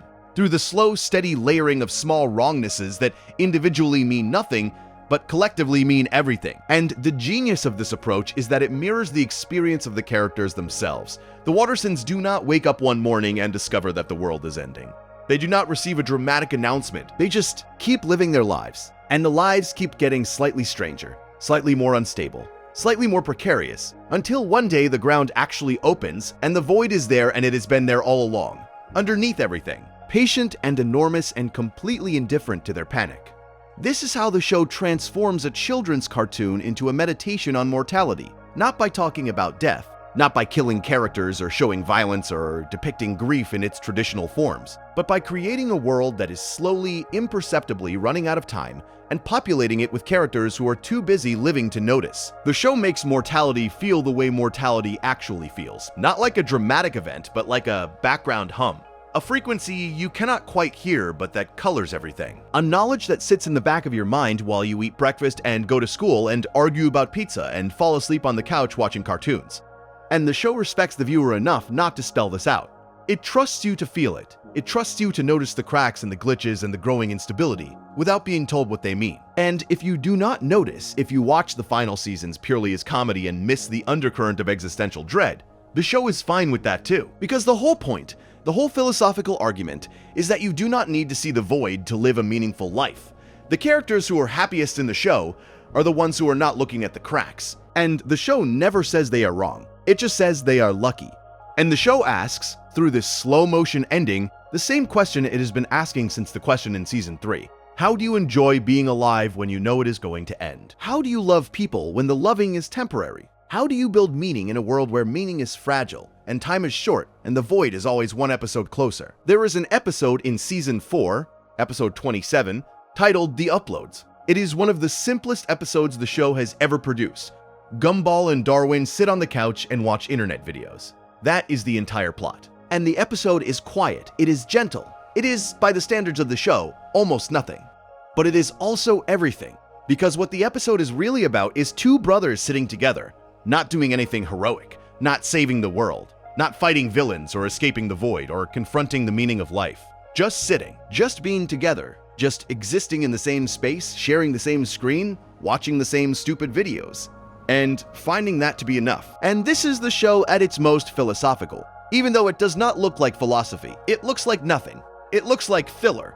But the nothing is the point, Because the show has spent season after season telling you that the void is real and the world is fake, and existence is absurd and meaning is fragile. And now, in this quiet little episode, it is showing you what it looks like to live inside all of that and still find a reason to smile. Not a big reason, not a cosmic reason. Just a brother on a couch. Just the simple, irreducible, beautiful fact of being alive at the same time as someone you love. Darwin Watterson is perhaps the most philosophically interesting member of the family, precisely because he should not exist. He is a goldfish, a pet. He grew legs, developed lungs, learned to speak, and was adopted into the family as a son. The show establishes this in The Origins, a 2-part episode in season 4, and it treats the event with a sincerity that catches you off guard. Darwin did not evolve because of some scientific anomaly. He evolved because he loved Gumball. He heard Gumball talking to him through the glass of his fishbowl, and he wanted so badly to be part of that world that his body changed to make it possible. This is, on the surface, a sweet story about friendship, but underneath it is a philosophical claim so radical that most adult dramas would not dare to make it. The show is arguing that consciousness itself, that the leap from animal to person, from instinct to awareness, from swimming in circles to standing upright and having opinions about breakfast, is driven by love.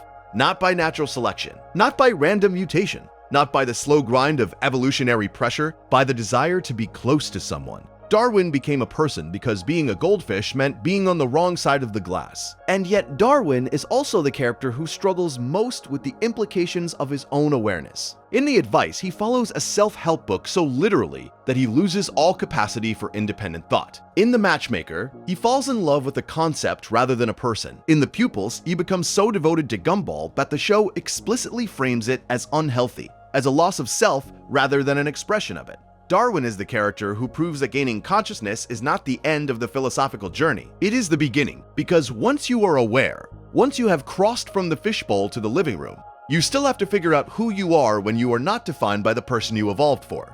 Richard Watterson answers this question by refusing to engage with it at all, and the show treats this refusal as both the funniest and the most philosophically provocative choice any character makes. Richard is not stupid in the way that cartoon fathers are usually stupid. He is not Homer Simpson, whose stupidity is a commentary on working-class masculinity. He is not Peter Griffin, whose stupidity is a vehicle for shock comedy. Richard Watterson is stupid in a way that the show presents as almost metaphysical. In The Job, when Richard finally gets a job delivering pizzas, reality itself begins to collapse. The fabric of the universe tears. Physics stops working. Colors invert. And the episode makes it explicitly clear that this is happening because Richard having purpose is so fundamentally incompatible with the structure of Elmore that the world would rather destroy itself than accommodate the change.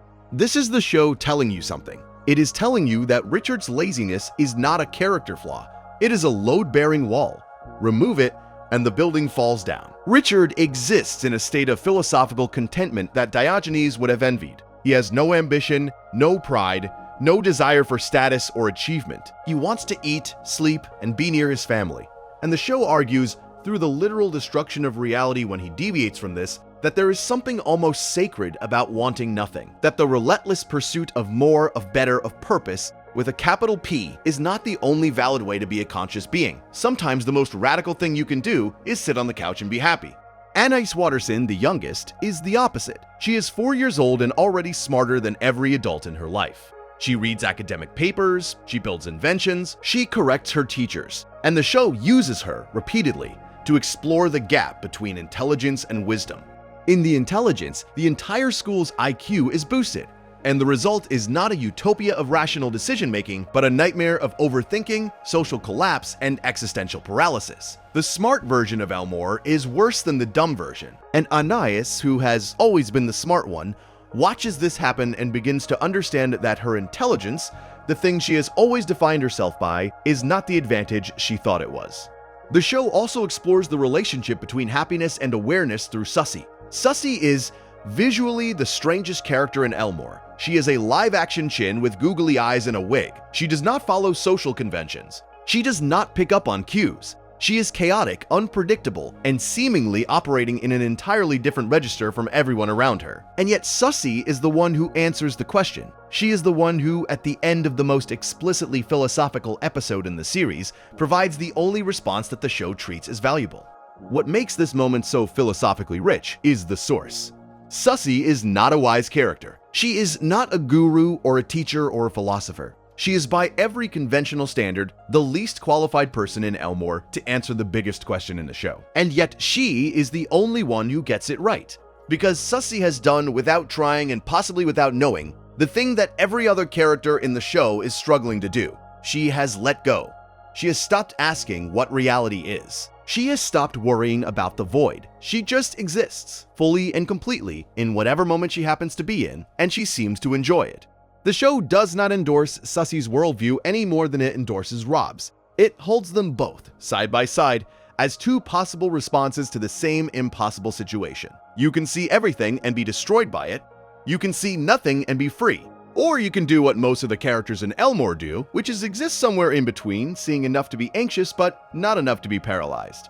The middle is uncomfortable. The middle is where most of us live. And the show, in its generosity, treats the middle as the most human place of all. Which brings us to Penny Fitzgerald, and the question the show asks about identity that I think is the most personal thing it ever does. Penny is Gumball's love interest. For the first 3 seasons of the show, she appears to be a peanut with antlers. This is standard cartoon romance territory. But in Season 3, Episode 20, titled The Shell, the show does something extraordinary. During a school play, Gumball accidentally cracks Penny's shell, and her true form is revealed. She is not a peanut. She was never a peanut. She is a shape-shifting fairy, a creature of pure emotional energy, trapped inside a shell that her family insisted she wear because the world was not ready to see what she really was. When the shell breaks, Penny does not reveal a fixed true self. She reveals instability. She reveals change. She shifts between forms depending on her emotions. When she is happy, she glows. When she is afraid, she becomes a monster. When she is angry, she becomes a beast. She has no stable shape, no consistent appearance, no reliable form. She is, in the most literal sense possible, defined by her feelings. And the first feeling she has when the shell breaks is terror. Not because her true form is ugly, because it is uncontrollable. She does not know who she is without the shell. She does not know what she will become from moment to moment. Bulkley has said that the shell was inspired by the films of Hayao Miyazaki, specifically Howl's Moving Castle and Princess Mononoke, and you can feel that influence in the way the episode treats transformation. In Miyazaki's films, transformation is not a superpower. It is an emotional event. It is the moment when the mask drops and the inner self, beautiful and terrible and uncontrollable, spills out into the world. Penny's transformation works the same way. Gumball's answer is immediate and absolute. He tells Penny she is beautiful in every form. He means it. He does not hesitate. And Penny, slowly across the remaining seasons, learns to live without the shell. She learns to exist in the world as herself, shifting and uncertain and sometimes monstrous and sometimes radiant. And the show frames this as the single bravest thing any character in the series ever does. Just existing as yourself without a shell, in a world that would very much prefer you to stay inside it.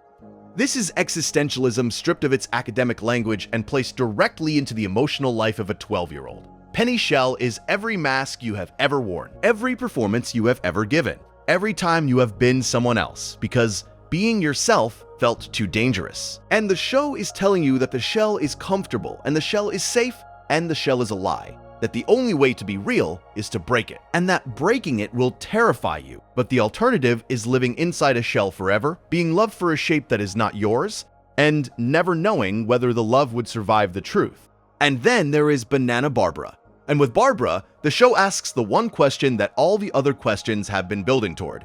Not what is real, not what is meaningful, not what is identity, but what is coming, and whether knowing what is coming changes anything. Barbara is a minor character. She is Banana Joe's mother. She paints, and her paintings predict the future. The show introduces this concept in Season 3, Episode 31, titled The Oracle. Gumball discovers at a yard sale that every painting Barbara has ever made has come true. Every scene she has captured on canvas has later occurred in reality, down to the smallest detail. And the episode becomes a frantic attempt by Gumball to prevent her latest painting from coming true, a painting that shows him standing naked in the Elmore Mall in front of an angry mob. The gag is that everything Gumball does to prevent the painting from coming true actually causes it to happen. This is the oldest story about fate in existence, from Oedipus to Macbeth. The show is not being original here. What it is being is honest. It is telling you that the question of fate versus free will is not a puzzle to be solved. It is a trap. The moment you know the future, you become part of the machinery that creates it. But the episode ends with something much darker than a gag about self-fulfilling prophecies. The final shot of the Oracle is a new painting by Barbara. It shows the entire Watterson family running in terror from Elmore as the world collapses behind them. The sky is falling, the buildings are crumbling, the void is opening, and the Wattersons are running. That painting hangs over the rest of the series. It is never explained, it is never addressed directly. It just exists in the background of the show's mythology, a promise of destruction that has not arrived yet. In Season 6, Episode 34, titled The Future, Rob returns to Barbara. He kidnaps her, he forces her to paint what is coming next. And Barbara paints, she paints static, she paints emptiness. She paints the visual signature of the void. And then she stops painting and says 4 words that are the darkest thing the show has ever produced. But there is no future. The screen fills with static. A face appears in the noise, and the episode ends. This is the show at its absolute darkest. Not because of violence, not because of horror in the traditional sense, but because of the sheer metaphysical weight of what Barbara has just said. The future is not bad. The future is not a catastrophe that can be prevented or survived or endured. The future does not exist. The void is not coming for them. The void is already here. And the only person who can see this clearly is a banana with a paintbrush. And her gift has not helped her at all. What Barbara represents in the show's philosophical architecture is the limit of knowledge. She is the character who knows the most and can do the least with it. She can see the ending. She can paint the exact shape of what is coming. And it changes nothing. The painting does not prevent the future. The painting does not prepare anyone for it. The painting just sits there on a canvas, beautiful and terrible and completely inert. And the show is asking you a question through Barbara that it has been asking through every other character in a different way. If you knew how your story ended, would it change how you lived the middle? The existentialists would say no. They would say that knowing the ending is irrelevant because meaning is not found in the destination. Meaning is found in the act of living, in the choices you make between the first page and the last. Kierkegaard called this the leap of faith, the decision to commit to a life of meaning even in the absence of certainty. And Barbara, sitting in her kitchen, painting future after future after future that she cannot prevent, is the show's most vivid illustration of what happens when you have the knowledge but not the faith. She sees everything and believes in nothing. She is the opposite of the Wattersons, who see nothing and believe in everything. And the show, gently but firmly, sides with the Wattersons. And here is where the show connects Barbara's prophecy back to Rob. Rob is the character who most desperately wants to know the future, because knowing the future might be the only way to change it. But Barbara's truth is not an instruction. It is not a roadmap. It is static. It is emptiness. And Rob, confronted with this, does not despair. He does what he has always done. He acts. He takes his limited understanding and his broken body and his impossible odds, and he makes a plan. Because Rob, for all his rage and all his sorrow, is at his core a character who refuses to stop trying. He refuses to accept the void as inevitable. And the show respects this. It respects Rob's refusal in a way that complicates its own philosophical arguments. Because if the show is arguing that acceptance is wisdom, that Gumball's ignorance is a kind of grace, then Rob's refusal to accept should be foolish. But the show does not portray it that way. It portrays Rob's defiance as tragic and beautiful and doomed. And it lets you feel all 3 of those things at the same time, without resolving the tension between them. This is what great philosophy does. It holds contradictions. It lets opposing truths coexist. And the fact that a children's cartoon about a blue cat and a talking banana can hold this tension across 3 seasons without collapsing into either nihilism or sentimentality is one of the most remarkable achievements in the history of animated storytelling. And Gumball, the show, wraps all of this. Every thread, every question, every character, every philosophical argument it has been making across 6 seasons and 8 years into a single final episode that is simultaneously a conclusion, a deconstruction, and a thesis statement about what it means to exist in a story that is ending. But before we reach that finale, it is worth pausing on something the show does in its final 2 seasons that no other animated comedy has attempted with this level of commitment. The show becomes aware of its own death, not metaphorically, not through a single winking episode. Across the entirety of seasons 5 and 6, the amazing world of Gumball begins to behave like an organism that knows its time is limited. Characters start referencing the fact that their stories are running out. Episodes begin to feel shorter, tighter, more desperate. The comedy takes on a frantic quality, as if the jokes themselves are trying to outrun something. And underneath all of it, a quiet dread builds. The dread of ending. In the signal, the show's broadcast signal begins to glitch. And with it, reality itself. Characters freeze mid-sentence. Scenes repeat. Dialogue from earlier episodes bleeds into new ones. The show is literally falling apart at a technical level, and the characters can feel it happening but cannot explain it. In the uploads, the show presents itself as a series of viral videos, each one a miniature story that ends abruptly, and the effect is of a world fragmenting into disconnected moments, unable to sustain a continuous narrative anymore. In the spin-offs, the show explicitly auditions replacement concepts for itself, cycling through parodies of other shows, and each parody is funnier and more desperate than the last because underneath the humor is the real question. What happens to Gumball and Darwin and Nicole and Richard and Anais? And every single person in Elmore when the episodes stop?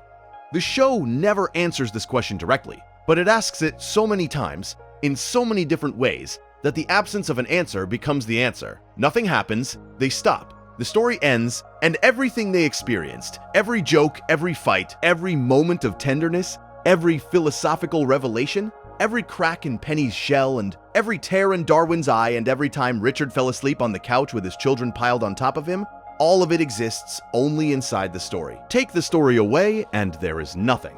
This is not subtext, this is text. The show says it out loud, multiple times in the voices of characters who are fully aware that they are saying it. And the effect, if you are lying in bed listening to this at 2 in the morning, is genuinely haunting, because the show is not just talking about itself, it is talking about you, about the fact that your life, like the show's run, has a finite number of episodes, that every moment you experience exists once and then becomes a memory, and then becomes nothing, and that the only thing standing between you and the void, the only thing keeping the signal from cutting out, is the choice to keep telling the story, to keep making new episodes, to keep waking up and being a character in your own life even when you know the finale is coming. The show understands this, and in its final season, it stops running from it. It turns around and faces it directly.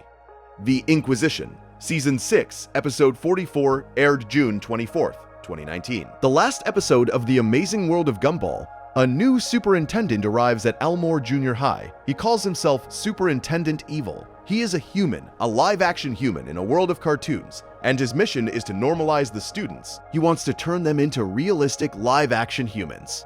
He wants to strip away their cartoon forms, their impossible physics, their vibrant colors and bizarre shapes, and beautiful impossibilities, and replace them with something real, something grounded, something that follows the rules of the actual world. And this is the show's final, most devastating metaphor, because Superintendent Evil is not just a villain.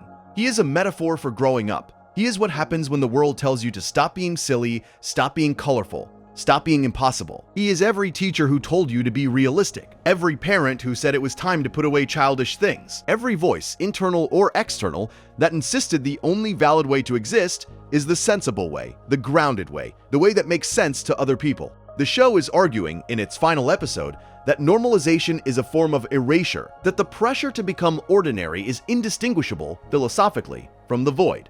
Both want the same thing. Both want to take what makes you strange and replace it with nothing.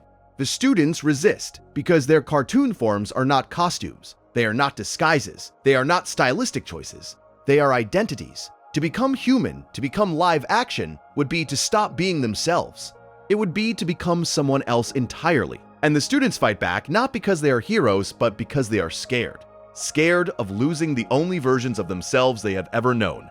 And then the twist arrives. And it is the most heartbreaking twist the show has ever delivered. Superintendent Evil is Rob. He was Rob the entire time, hiding behind a human disguise, pretending to be an authority figure, playing a role within a role within a role. And he was not trying to destroy them. He was trying to save them. Rob had seen Barbara's paintings. He had seen the static. He had understood what there is no future meant. The void was coming. The world was going to end. Not metaphorically. Not in a season finale cliffhanger kind of way. Actually end. The show was going to be canceled. The narrative was going to stop. And when the narrative stops, the characters do not just go off screen. They go into the void. They cease to exist. Rob's plan was desperate and clumsy and completely doomed. He wanted to turn everyone human because he believed that humans could survive outside of a cartoon. He believed that if the characters could escape their own medium, if they could stop being animated and start being real, they could live on in a world that the void could not reach. He was not the villain. He was the only person trying to save everyone. And nobody understood. and nobody helped. And his plan failed because he was Rob, because he was the background character who was never supposed to matter, because the narrative had never given him the tools or the skills or the screen time to pull off a rescue of this magnitude. And as his plan collapses, the ground begins to shake. The floor of Elmore cracks open, and beneath the crack, visible for the first time without tinfoil hats or narrative trickery, is the void. It is here. It is real. It is happening. Everything Barbara painted is coming true. Rob looks at the void. He understands. The future he tried to prevent has arrived, and it arrived because of him, or despite him, or both. It does not matter. The floor disappears beneath his feet, and Rob, the background character who saw everything clearly, who understood the system better than anyone, who raged against the narrative and tried to save the world and failed, falls screaming into the infinite nothing. The last shot of the series freezes on his face mid-screen, and the credits begin to play. This is not a cliffhanger. This is a thesis. The show is telling you in its final moments that awareness does not equal salvation, that seeing the truth does not protect you from it, that understanding the structure of your prison does not open the door. Rob saw everything. He understood everything. And in the end, the void took him anyway, not because he was wrong, but because being right was never enough. Think about what it means to watch this as a viewer. You came here, to this video, to this essay, to this show, for one of two reasons. Either you wanted to think about a cartoon, or you wanted to fall asleep. And the show has given you both. It has given you a lullaby that is also a philosophical treatise. It has given you comfort that is also confrontation. It has told you in the gentlest possible voice that your world might be as arbitrary as Elmore, that your identity might be as fragile as a peanut shell, that the people who keep your civilization running might be as invisible as Larry, and that the void, whatever your version of the void is, whether it is meaninglessness or mortality or the quiet terror of wondering whether any of this matters, is real. And it is always there, and it is not going away. But it has also told you something else. It has told you that the people sleeping next to you matter more than the void, that the laugh you shared with someone last Tuesday matters more than the cosmic insignificance of the solar system, that choosing to love someone who is deeply, fundamentally, almost impressively imperfect is the bravest thing a person can do, and that the meaning of life is not an answer, it is a question. And the question is worth asking every single day, even if the answer never comes. Especially if the answer never comes, because the asking is the living and the living is the point. But here is the part that keeps the show from being nihilism. Here is the part that makes it philosophy instead of despair. The Wattersons are still standing. When the ground cracks and Rob falls and the void opens its mouth, the Watterson family is still there, together, on the surface, holding on to each other. They have not saved the world. They have not defeated the void. They have not found the meaning of life. They have not solved the mystery of their own existence. They are standing on a world that is falling apart, and they are holding on to each other, and that is all they have. And the show tells you in its final frame that that is enough. Not because everything will be okay, not because the void will close, not because the story will continue, but because the choice to hold on, the choice to stay with the people you love while the world shakes and the ground opens and the credits roll, is the only meaningful thing any character in any story has ever done. This is not optimism. Optimism says things will get better. This is something harder and more honest than optimism. This is the show saying that things might not get better, that the void is real, that the ground is not solid, that the future might not exist, and that you should hold on anyway, because the holding on is the meaning. The choosing to stay is the point, not the destination, not the outcome, not the answer, the act itself, the hands reaching for each other while the floor disappears. Remember the question. Season 3. Gumball and Darwin wandering through Elmore asking everyone they meet what the meaning of life is. 100 answers from 100 characters, every one of them wrong. The planets telling a 12-year-old cat that his existence is cosmically irrelevant. The sun exploding. The universe ending. And then, after all of that, after every answer has been offered and rejected, Sussy speaks. Sussy, the strangest character in the show. The one who is literally a live-action chin with googly eyes pasted on. The one who should not be able to say anything meaningful about anything. And Sussy says the meaning of life is not an answer. It is a question. The question is not what is the meaning of life. The question is, how do you enjoy being alive? That is it. That is the entire philosophy of the amazing world of Gumball, delivered by a chin with googly eyes in a show about a blue cat and a goldfish and a town full of impossible people who should not exist and do anyway. How do you enjoy being alive? Not how do you find meaning? Not how do you escape the void? Not how do you defeat the system or break the narrative or become the protagonist? How do you enjoy the time you have, with the people you have, in a world that does not owe you an explanation for why you are here. The show spent 240 episodes, 6 seasons, and 8 years asking that question. It never answered it. It was never trying to, because the asking is the point. The searching is the living. And the moment you stop searching, the moment you decide you have found the answer, and you can sit down and stop looking, that is the moment the void gets you. Not because you have been erased, but because you have stopped moving, and in a world where the ground is always shifting, stopping is the same as sinking. So here you are at the end of this, and maybe you are still awake and maybe you are not. Either way, you know what the show knows, that the world is absurd, that the rules are arbitrary, that the ground is not solid and the future might not exist and the meaning of life might actually be nothing at all, and that none of that matters as much as the person lying next to you, or the voice in your headphones, or the memory of someone who made you laugh for no good reason on a night when you needed it. The show started with a blue cat and a goldfish asking what the meaning of life is. It ended with a broken villain falling into an infinite void. And in between those two moments, across 8 years and 240 episodes, it built a case for something that philosophy has been arguing about for as long as there have been people to argue. That meaning is not found. It is made that it is fragile and temporary and might not survive the night, and that it is worth it. Every single time. It is worth it. There is a version of the show that does not work. There is a version that is too clever, too self-aware, too in love with its own meta-commentary. A version where the fourth wall breaks are just gimmicks and the philosophical questions are just setups for punchlines and the darkness is just edge. That version of the show would be entertaining but forgettable. It would be smart but not wise. It would make you laugh without making you think, or make you think without making you feel. The version of Gumball that exists, the version that ran for 6 seasons and 240 episodes and built a mythology out of jorts and prophecies and a dimension that erases boring people, is none of those things. It is not just clever, it is not just meta, it is not just dark, it is all of those things in service of something genuine, something that the show cares about deeply and defends fiercely across its entire run. And that something is the idea that your life matters. Not because the universe says so, not because God says so, not because your narrative role says so, but because you say so. Because you wake up in the morning and choose to keep going, and that choice repeated every day in the face of absurdity and indifference and the ever-present threat of the void is the most meaningful thing a conscious being can do.